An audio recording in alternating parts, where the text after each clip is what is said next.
Hey guys, Aaron Cybertron Zeng here, and today I'm back with another episode of Road to Rank where I climb the online VGC 20 ladder and provide live commentary as I go.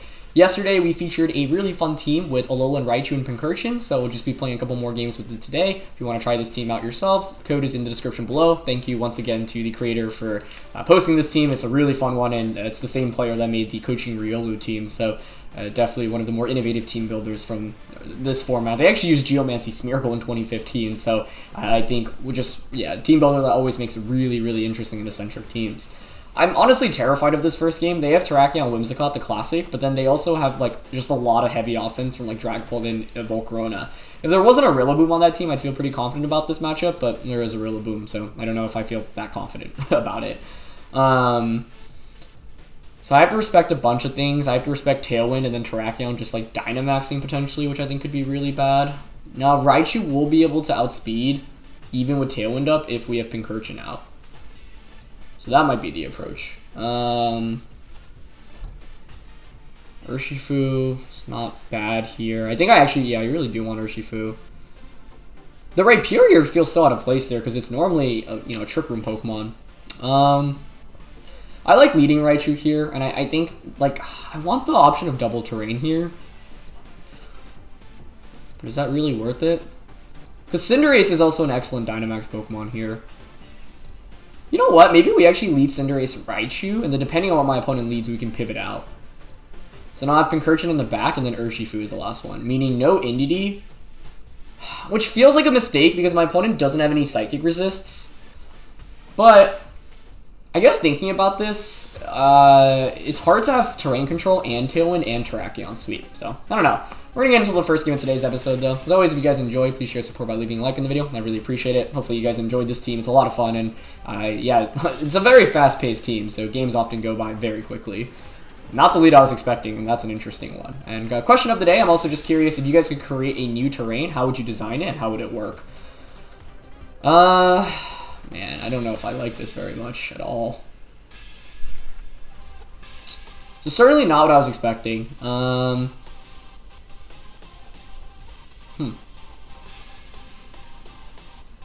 If you're my opponent, what do you do? I could Dynamax the Cinderace and then go for an Airstream. Obviously, the Dragapult outspeeds us right now. I have Life Orb, Sucker Punch. You probably Dynamax the Dragapult. It also could be Lightning Rod here. What are the odds it is? I actually think it really might be. That would make a lot of sense given how they led this. I might actually just Focus Blast and switch out into Pincurchin. Because I think you Dynamax Dragapult and probably Rock Slide. Based off this lead, I really want to say it's Lightning Rod. That's my best guess. I was tempted to Rising Voltage into the Dragapult, but I don't think I could have here. Okay, that's why leading with this team is really important. So now I have to ask myself, how do I beat a Dragapult Rhyperior lead? Because Rhyperior is pretty tricky. And it probably starts with Indeedee Raichu would have worked out, right? Because I can just go for Follow Me, Expanding Force turn 1. That would have been super ideal. But then the way my opponent gets around that is just switching into Rillaboom. So I don't know if we had a super safe lead here. Helping Hand. Oh, wow. Interesting. Okay. If you're Helping Handing then, and we do connect the Focus Blast, which is nice. This is Choice Specs Focus Blast. Let's see how much it does. Oh my gosh! That's a one-hit KO. That's kind of sick. And yeah, it's actually going to be the Wormwind into the Pincurchin slot, so that's actually the best case turn 1 for us. I can't believe that was just a one-hit KO. Choice Specs Raichu is kind of sick. This is still tricky, right? I mean, my opponent's going to have Rillaboom in the back. We have to weather the storm and then ideally Dynamax with our Cinderace. Yeah, there's Rillaboom coming in right now. I don't know the items either. There's no Life Orb, which is interesting. Here you can obviously just go for Grassy Glide like Phantasm. I need the free switch in. Into Cinderace probably, right? I mean, can I give up both Pokemon here? This is one of the problems. We don't have Protect on anything, right? So I don't have safe defensive switches. So while that was a great turn 1 in terms of offense, what do we do now in turn 2? I want to Sucker... Having triple Sucker Punch is actually really interesting here too.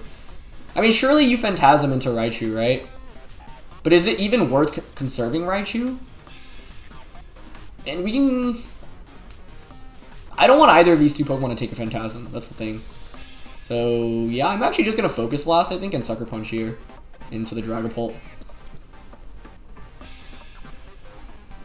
Okay, they're just going to go for Grassy Glide.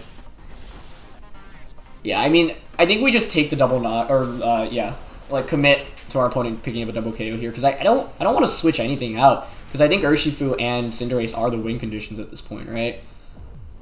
Now, they're going to be able to go for... You know what's really interesting right now that I'm considering? Double Sucker Punching into the Dragapult. I don't know if that's enough to pick up a knockout, but I would think it would be. Because then, Rillaboom only gets one attack off, and then we can max Cinderace, because I think here you want to max Wormwind. I'm just worried about it being bulky with Policy. Alternatively, I could go for... Like, I think you Wormwind here into Cinderace, right?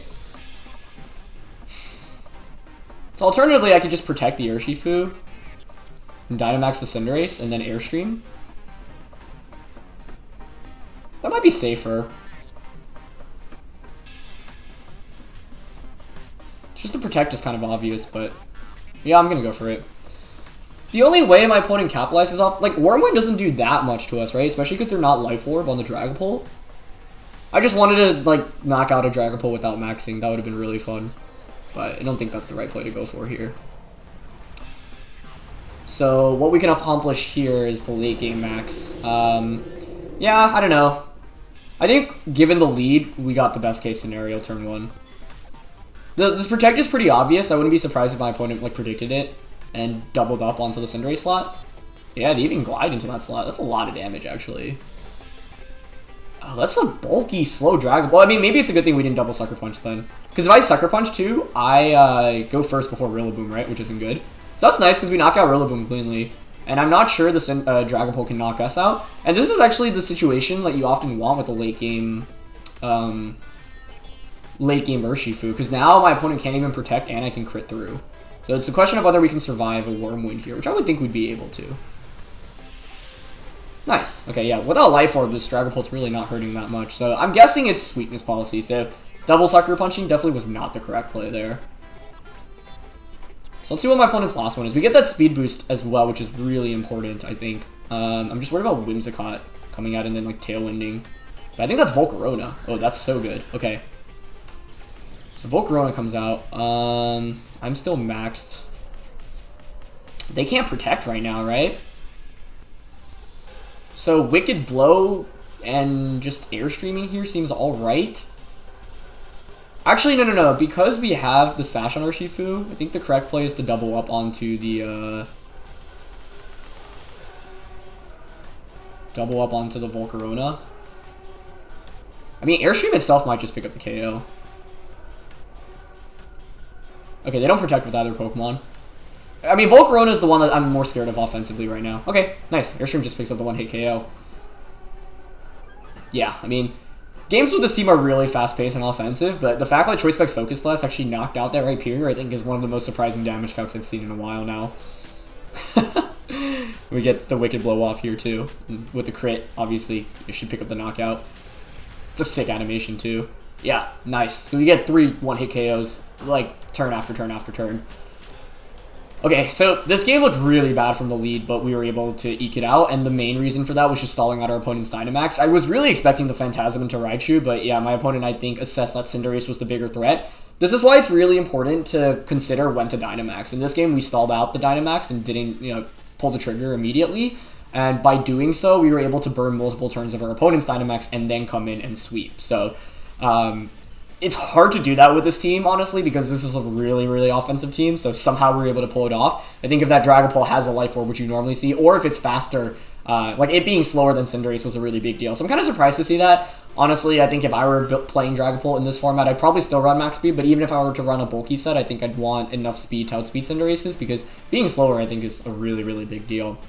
But this next team is a Rain team. Now, Marowak has Lightning Rod most likely, so I can't just spam Raichu, unfortunately. There's also the threat of Trick Room, right, coming out from the Porygon. So in my opinion, we want to knock out Marowak. I think Marowak is the Pokemon that Dynamax is here the majority of the time. Now I have Expanding Force if I just lead Raichu and Indeedee, like I can get double Expanding Force. Just kind of a compelling option. The alternative I'm thinking of is actually leading... this is tricky. Like, I could bring all of my Pokemon here and make a good argument for all of them, honestly. I think we actually... I want to lead Urshifu to put on pressure against Porygon, but my problem with that is if my opponent leads Rain immediately. However, I think if we lead Urshifu Raichu, we can just Expanding Force Close Combat Porygon turn 1 to deny Trick Room outright. So let's go Raichu Urshifu, Pincurchin switch in to knock out Kingdra, similar to that first game yesterday. And I think Cinderace is still a really good sweeper here. Yeah. As much as I want to bring Indeedee to click Expanding Force, I don't know if it's right here. Although the more I look at it, I mean, my opponent only has one Psychic Resist in the Magnezone. And we have good Magnezone counter, so maybe I could have gone Raichu double terrain. It's just that I feel the need for Pincurchin because I don't want the Kingdra to consistently outspeed me. Like, I want to get a Rising Voltage off against it should it Dynamax, given what I lead. So, we'll see. I don't feel like I need the Psychic Spam here. It's going to be Porygon Magnezone. That's really good, I think. Because turn 1, we can just double up onto Porygon. Now, that being said, I do see a world in which Porygon just switches out into Marowak turn 1. That's scary. The threat of that is definitely scary. Yeah, I think I'm just going to Expanding Force Close Combat, though. If you switch in Marowak, that's like the main threat that wants the Dynamax, and it's still going to take around probably like 40% from Specs Expanding Force. And if Porygon stays in, we deny Trick Room. If Trick Room doesn't go up in this game, considering my opponent didn't lead Poly Kingdra, I think we win the game. So I led this specifically to try to counter the Politoed lead. I'm assuming Specs Expanding Force and Close Combat knock out, but perhaps Porygon's bulky enough to survive that, and maybe I needed to click Focus Blast. Ideally, Magnezone switches out into the Marowak here, expecting me to go for an Electric type attack onto the Porygon. Nice. That's a good start. It's a very good start. Perfect. Now we just need to knock out the Porygon. I'm hoping to double up KOs. Because if not, it would have been correct to have gone for Focus Blast. Oh, I don't think that's enough, honestly. Let's see. Never mind. I'm sorry I doubted you, Urshifu. Oh, that was really scary, but yeah, I think, that was a perfect situation for my opponent to have baited me into going for an Electric type attack. So this Raichu is such a critical member to this team. It just does so much damage across the board. Mungus comes out. Okay. Still have to respect Mungus a lot, right? This thing can Spore me. Although, we get around Spore by just going into Pincurchin, right? So why don't we just switch Urshifu out into Pincurchin and Expanding Force into Amoonguss. That stops the Sleep Spam for the subsequent turns. Marowak probably Dynamaxes here, which means I think I Dynamax the Urshifu, because as soon as I get an Expanding Force off into Amoonguss, Urshifu can just go for its G-Max move onto everything. Which is exciting. Like, we haven't played with Urshifu up until this point, and I think it's a really interesting Pokemon. And as you'll notice, a lot of people were asking me going into this, like, DLC, what Urshifu do you think is going to be better? Is it going to be the Dark one? Is it going to be the Water one? And earlier I was saying the Water one just because I thought it synergized nicely, but to be honest, Dark is a really good offensive type, and with the Focus Sash, we can take any special attack anyway, so it might be more valuable in this situation specifically. Pincurchin obviously isn't going to be that great here, but I have Scald and Sucker Punch pressure. Okay, let's see. They don't max the Marowak, which is interesting, but I actually really like that decision because your Marowak's never going to take damage there. So I think that's really smart. See how much Expanding Force with Choice Specs does here. Almost enough to actually get the one-hit KO onto Amoonguss, and it's just going to be Flare Blitz, which is nice because that means your Marowak takes a lot of recoil. And it's actually going into Pincurchin, which is perfect for us because now I can just bring out Urshifu, Expanding Force into Amoonguss, max the Urshifu, and then target Marowak down. And I think in this case it is better to max Urshifu because my opponent can't protect through it. So it can just blow host through everything right now. So yeah, I think it makes sense to not Dynamax if you go for Shadow Bone or Poltergeist there, but by not maxing there, I guess my opponent's committing to maxing the Magnezone, but I don't really mind that too much because I've got the Focus Sash here. I mean, this is just, both of my opponent's Pokemon are in threat of getting KO'd, right? The best thing they could do is probably switch Amoonguss out so that you have redirect. Even if you do that, though, I can just Expanding Force it next turn. So, yeah, I think with this team, you can often win or lose the game off turn 1 if you make the read correctly. So, Amoonguss will switch out, but this means that Magnezone loses its sturdy, and we knock out the Marowak no matter what it does with our G-Max move. Which is why, like, having Urshifu is a really interesting late-game pin, right? Because my opponent just doesn't have any defense for it. So that's exactly why I led Raichu Urshifu on turn 1. Like, I was like, I need to deny Trick Room from going up, because this team, if Trick Room goes up against it, I think it doesn't have a great ways to win. And you can have priority Sucker Punches, which do a fair amount of damage, but other than that, not too much. Nice. So we'll get Expanding Force here, break this 30. It's actually a lot of damage. Like, Specs Expanding Force, even without Psychic Terrain, is still pretty killer. So now we knock out Marowak. I mean, what can my opponent do, right? I can just go for Expanding Force onto Amoonguss. It actually might be better to target Amoonguss with the Urshifu. Yeah, we have Cinderace in the back, right? So we've got this locked up pretty well. I mean, what's also stopping me from just going for Knuckle onto Magnezone and Expanding Force onto Amoonguss? I think that's also fine, because the main thing is that we have 3 turns of max with Urshifu. So even if Amoonguss protects this turn, the next turn I can just use my G-Max move to knock it out. And with Cinderace in the back, even if Magnezone maxes, which I think is the clear candidate to max, we're still good here. So this was just Urshifu being incredible. I mean, part of it is that if my opponent let Rain, it's a lot tougher to max Urshifu because Kingdra does a lot of damage against it. But I figured my opponent would want to go with the Trick Room route this game, which is why I led the way they did. So it could have been a lot scarier if they had Porygon in the back, because I really need to overwhelm the Porygon immediately. The best way to do that is basically through close combat and Expanding Force turn 1. Yeah, well, I don't know what the role is on close combat there. I was assuming it was a guaranteed KO, but maybe I played a little risky there. Okay, so Amoonguss protects, which is why I was like, yeah, I could go for the G-Max move into that slot, but this is still fine, right? Because I get a huge max knuckle off against Magnezone, even if your weakness policy, I have Focus Sash on Urshifu, so I'm guaranteed to survive. Should be a 2-hit KO with max knuckle. Yeah, so I can just go for the Expanding Force onto Amoonguss and the G-Max move next turn. It should be a double KO. So this is a good example of how Urshifu can be dominant in the late game. It is going to be Steel Spike, though. So I think we just go for the Knuckle instead of the G-Max move. Although, actually, how much more damage is Knuckle even doing? I think it's a fair amount. I mean, we have Cinderace in the back, so honestly, I kind of want to just go for the G-Max move, even if it doesn't KO. Because with how this is playing out, actually, I guess I shouldn't have gotten so ahead of myself. It's better to just go for the G-Max move onto Amoonguss, because I could see one scenario in which we lose this now. I mean, even then, I think the lot has to go right for my opponent, but the scenario I'm thinking of is... Actually, because Amoonguss is the defense boost, I think this play is fine. The scenario I'm thinking of is you go for a double protect on Amoonguss, and yep, they go for it and they get it, but that's why I didn't want to target it now. Okay. Let's see if we KO with the defense boost. It's a sick animation, by the way. Yeah, okay. So actually, because we KO'd the Magnezone, the play I made was actually the safest play. It covered every option. I was worried if I go for a double up into Amoonguss. Amoonguss gets the double, which means the Expanding Force doesn't go through. You survive the Wicked Blow, and the Magnezone KOs me. Then you have a 2v1. A lot had to go right still, I think. But yeah. We stayed in the field with Expanding Force Raichu this entire time and just clicked it. It was so powerful. So nice. Once again, the early game is very, very important. It often dictates kind of how the course of the matchup plays out. So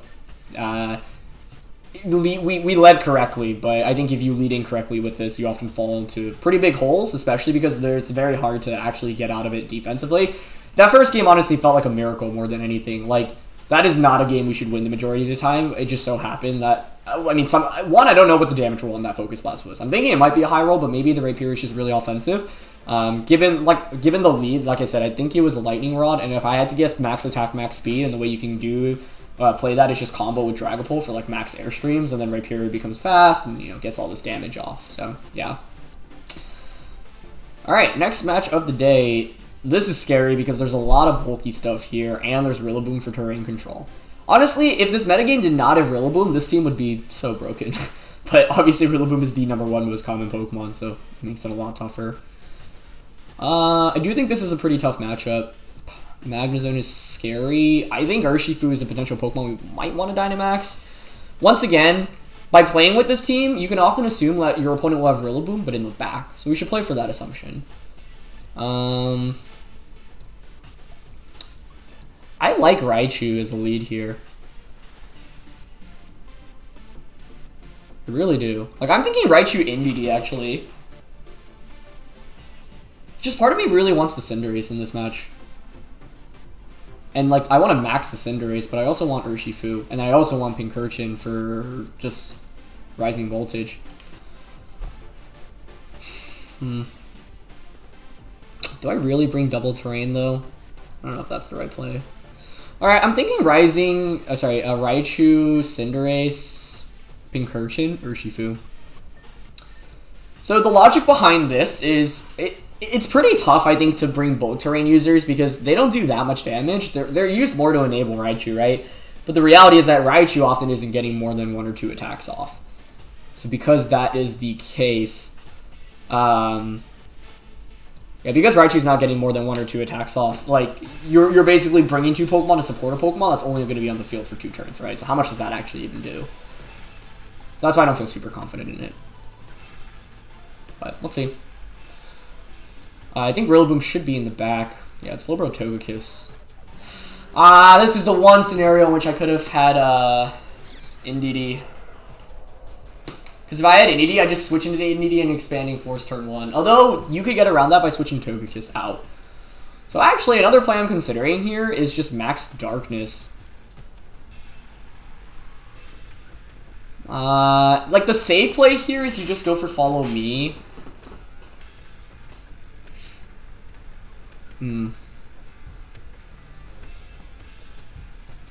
Does my opponent expect the Expanding Force switch in is the question, honestly. Because I could see Togekiss switching out into Rillaboom outright here. I mean, Rising Voltage will... I kind of want to read until a switch. And just Voltage. And Pyro Ball Slowbro. If you follow me, I'll still pick up the knockout. Okay, that's really good. Is it a double? Because if not, that's an amazing turn 1. Alright, it's just a double. That's a really safe and smart double. What that allows you to do is it allows you, for me to burn my Dynamax. It also allows you to pivot out into Rillaboom the subsequent turn had I just switched into the Pincurchin here. These are both Pokemon that like sometimes don't even run Protect, right? So that's why I went for the play that I did. But nicely done. Very nicely done. Now what do? Follow Me Trick Room is the safest play. But once again, you have to respect the NDD switch out, right? The mind games. Part of me wants to just snipe the Togekiss more than anything here. If you go for the Follow Me play, then... yeah. Although, I don't know if I want... do I want to bring Pincurchin in? Yeah, I do, because if Trick Room goes up, Pincurchin actually outspeeds my opponent's team. The only problem is that they'd be able to change the terrain. The worst case scenario here is you switch Togekiss out into Rillaboom and then Trick Room. Nice double Protect turn 1. I got so excited when I saw Togekiss protecting, and I was like, oh my goodness, but then, no. See if it's Follow Me. Yeah. So they just went for the safest play, which makes total sense here. Which is a shame, because if we had NDD, this game was going to be a wrap if I just locked myself in Expanding. Although, I think if my opponent saw the Expanding Force... wow, that is bulky. I gotta say, I'm impressed it took that so well. Okay. So here you want to switch out into Rillaboom, right? Like, you could switch the Togekiss out into Rillaboom. I kind of want to just like, Rising Voltage into Slowbro and Venoshock. Like, Venoshock's actually great for us here, right? It targets Togekiss or Rillaboom, so it covers both of those options. One play I could see you make my opponent making a Slowbro out into Rillaboom, protect Togekiss. Okay, Togekiss switches out, that's fine. Yep. I mean, I could have been more proactive, like, because that switch out was really obvious. I could have switched Pincurchin out to reset the terrain, but I think I'm going to switch Pincurchin out this next turn anyway. The only problem is I don't have a great thing to switch out into, I guess, right? Solid damage from Venoshock. It's just going to be Shell Side Arm. Sick animation. Raichu takes that. Poisons us. That is what it is. I actually really would have liked to have doubled up into Rillaboom now that I think about it, because if I Rising Voltage into the slot, although Rising Voltage on Slowbro is still a hefty amount. Like, I'm thinking if I Voltage into that slot, then it's in KO range from another Venoshock. Yeah. Okay, so this next turn is tough. Like, I want to reset the terrain, because Grassy Glide scares me very much. The other question is, who do I Dynamax? It's got to be Cinderace in this game, right? They're playing like they have Azumarill as their last Pokemon. So here, I can't protect with either Pokemon. That's the main tricky thing when you have both of these out. So I think I want to respect Grassy Glide, and I want to switch the Pincurchin out. Because Pincurchin with Rising Voltage under Trick Room is actually going to do a fair amount. So I think we go out into Urshifu, and then just Rising Voltage here into Slowbro. Yeah, because Urshifu has the Sash too, so like this guarantees that I either get Urshifu out with one turn to Sucker Punch, or you double up onto it and I get another Rising Voltage off against the Slowbro. Oh, they're maxing here. Wow, I didn't expect that. Okay, that's a cool decision. So it's Rillaboom maxing, right? Yep, G-Max Rillaboom. Now, I don't mind that too much, but I like that decision as well. However, I think I'd rather see Rillaboom max right now. Okay. Shell Sidearm. Again, into Raichu. Yeah, and then just the G-Max move into the Urshifu. Which means now I can bring out Cinderace, right? This is close. Huh. Like, Slowbro's probably going to predict my Sucker Punch and protect it.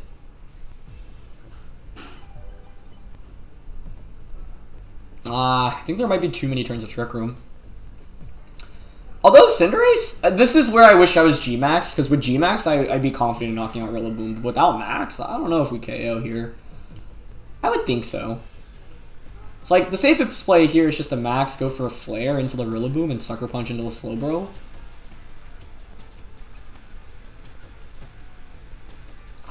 It should KO Rillaboom, right? I mean, it's base 140. It's 20 difference in base power.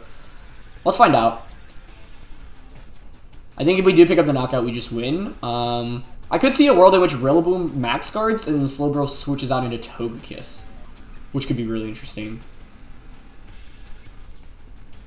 So I guess looking back, I don't know if Sucker Punch is ever the correct play there, because is the Slowbro ever attacking? Relatively unlikely, right? Let's find out. Okay, we're gonna max. This is scary, but at least Trick Room's not... Like, if Trick Room were ending this turn, I would feel very confident in our chances. Oh, we actually get the Sucker Punch off, though. That's huge. Wow, nice. Honestly, I think a lot of players often just forget about the priority from the Urshifus with Aqua Jet and Sucker Punch. It's going to be Drum Solo into Cinderace. I think we win off that then, most likely. I'm guessing the read there was me to not have Sucker Punch and then just double up onto my Cinderace. And that's enough for a knockout. Perfect. Okay, we take those. Yeah.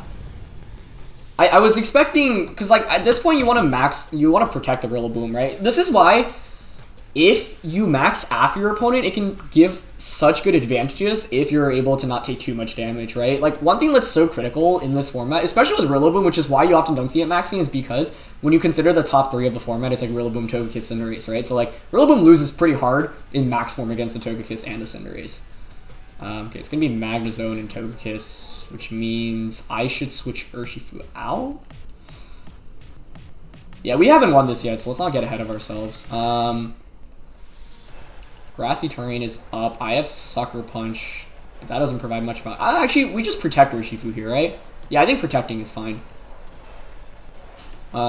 Protecting and flaring here is fine. It's just that I think you double up. Do you Dazzle Thunderbolt? Actually, is it better to switch Cinderace out here? Into Pincurchin? I think it might be. Because I think you double up on the Cinderace here. So what this allows me to do is then I have Cinderace guaranteed. I mean, maybe this was a mistake, but the problem was that I'd rather have Cinderace in the late game than Pincurchin. And I think I have to respect the Dazzling Gleam Thunderbolt option. Pincurchin now can break the Sturdy as well in the Magnezone and then just put the Magnezone in Power Ball KO range. Oh, they Heat Wave. But we dodge it. I'm not sure I wanted that dodge. I want Pincurchin gone sooner than later, but Heat Wave wouldn't have done enough to KO us anyway, actually. That's just how good Pincurchin is in terms of bulk. Okay, I'm content to just... Yeah, I don't think you... I mean, okay, you Heat Wave with Togekiss here, right? So I guess the question is, can Urshifu knock out Togekiss? With a crit, I would think so, right? So why don't we just go for the crit and go for a Scald onto the Magnet. Actually, Sucker Punching is better. No, they could follow me. Yeah, so Scald here and just Wicked Blow. Seems fine. I think Wicked Blow with the crit. I'm guessing it knocks out Togekiss. Even if it doesn't, I don't even think Heat Wave... Heat Wave Thunderbolt now maybe knocks out Pincurchin.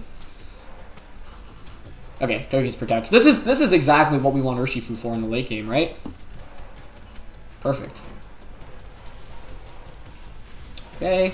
Let's see if that KOs. Beautiful. Yeah, that's Urshifu in the late game. You love to see it. You absolutely love to see it. Nice. Thunderbolt comes out. Gonna target the Urshifu, but we could still lose this off a miss with the Cinderace because Pyro Ball and High Jump Kick are not 100% accurate. I mean, we're obviously gonna go for Pyro Ball, not High Jump Kick in this position. Magnezone takes decent damage there. So part of me is thinking, honestly, I might want to Sucker Punch here, solely so that I don't lose to a miss. Which is crazy I'm considering that. If I got a burn there, I actually might have gone for it. But without the burn, I don't know. I mean, there are only 2 turns of terrain left. You're always targeting the Cinderace here, right? Yeah, I think we just keep Scalding here. I'm just so scared of losing on a miss.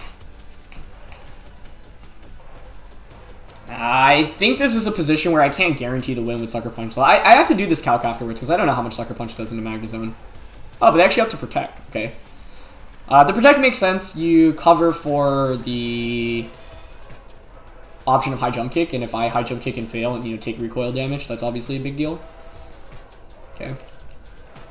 Given that there's only 1 turn of Sun and 2 turns of terrain, now I'm actually thinking we go for the Sucker Punch.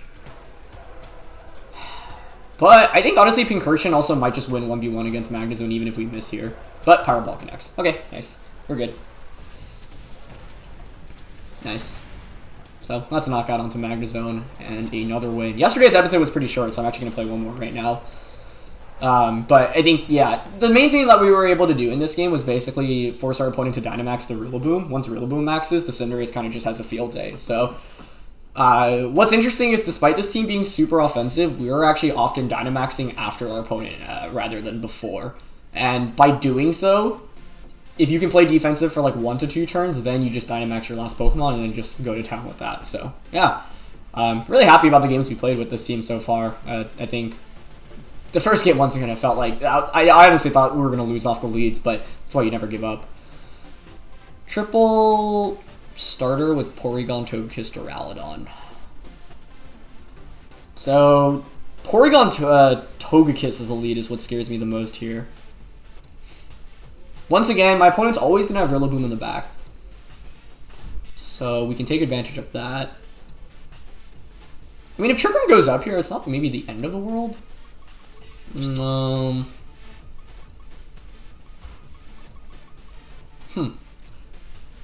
My opponent's team is pretty bulky, which is what scares me. Especially, like, the Duraludon. Double Fairy means, like, we don't have Fairy resists either, so you can, I think you probably want to bring if you bring Double Fairy, though, what do you go? Togekiss, Primarina, and Rillaboom? Probably. So, let's lead Raichu at least, because it pressures both of those 1-on-1 KO. We definitely we're going to need Pincurchin in the back. I think I'm going to go with Raichu Cinderace. Although Raichu Urshifu is actually kind of interesting as well, because the 2 things that the 2 things that beat Urshifu are the Double Fairies. And we can beat the Double Fairies by switching out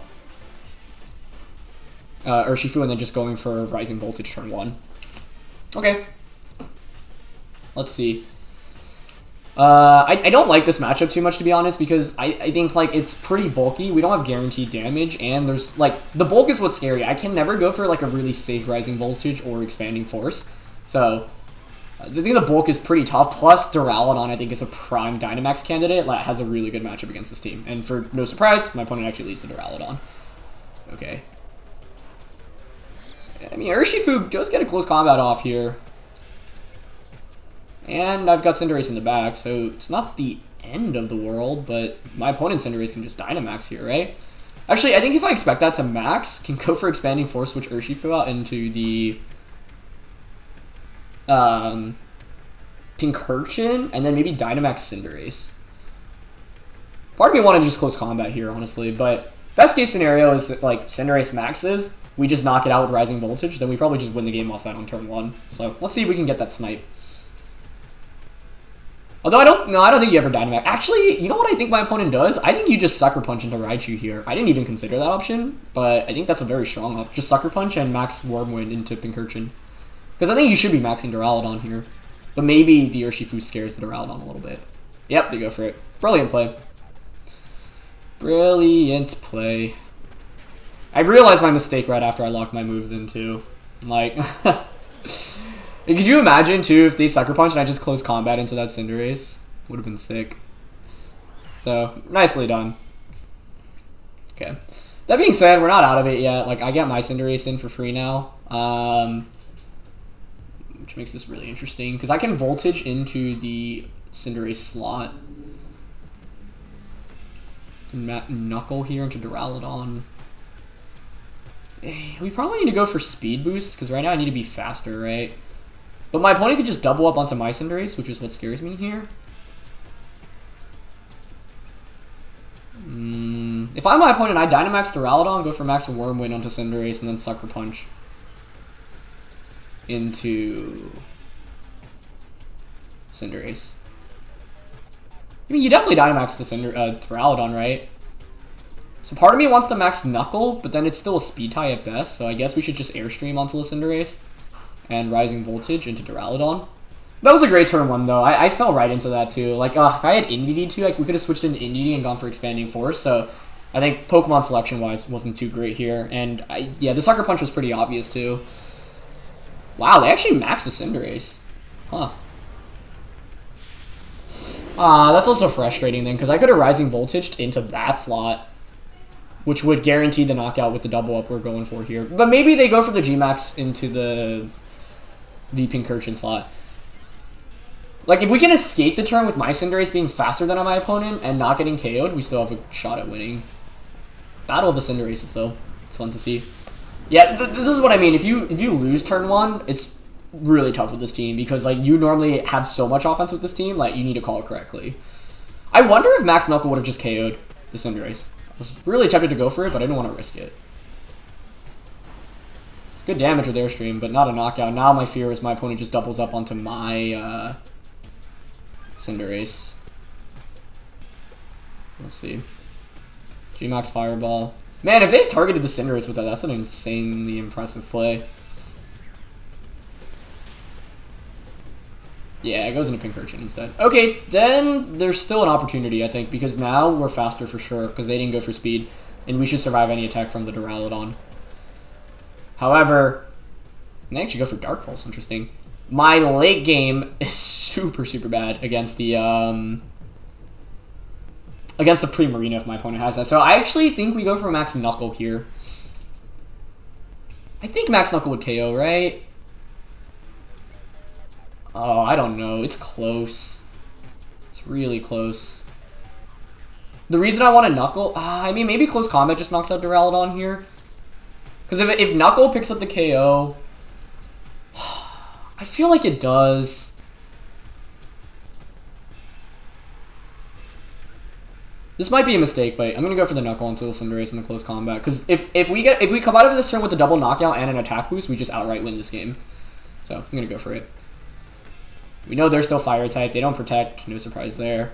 Airstreaming is the safer play, but then it ensures that Duraludon gets an attack off, which I wasn't super comfortable with. Okay, we knock out Cinderace. Nice. This might be a 2v4 comeback then. Which would be very nice. Okay. Unless Duraludon's sashed here, but given that it has Dark Pulse, Flash Cannon, I would think it's Assault Vest. And if we can pick up a one-hit KO here, I mean, this is like the Urshifu late game dream once again, right? If anything, I think today's episode has actually been a really good lesson on how you can use the Dark-type Urshifu. Because a lot of our setups in the late game are just basically enabling it to a point where my opponent doesn't have safe plays. That's why Urshifu is such a compelling Pokemon, right? So, really glad to get some experience with it. It's Porygon too. That's obviously not what you want. and Primarina. I think we win off this then. I don't want to get ahead of myself, actually. Because Primarina is going to be pretty scary. I think we have to close combat into Porygon.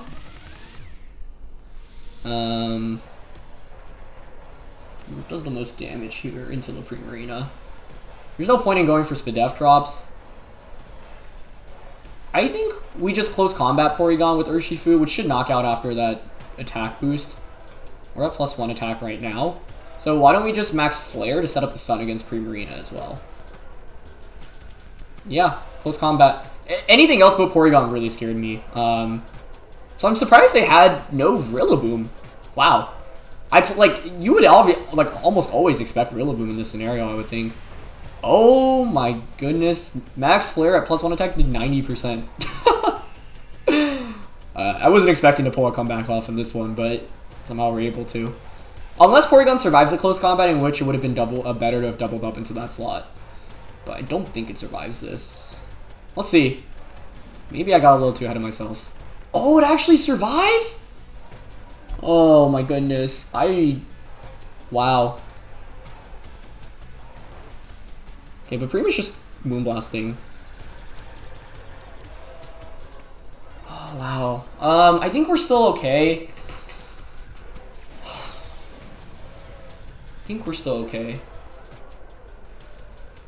Let me think this through. I got ahead of myself. Because we have double Sucker Punch right now. So we get double Sucker Punch into Primarina. Which I'm honestly leaning towards. Because I think Porygon probably wants to recover here. What if I Sucker Punch Porygon and close combat it? What does that lose to? Primarina Hyper Voicing? Does Hyper Voice KO with Sun being up? I don't think so. So I actually like Sucker Punch close combat into Porygon because I could see Primarina protecting here. Okay.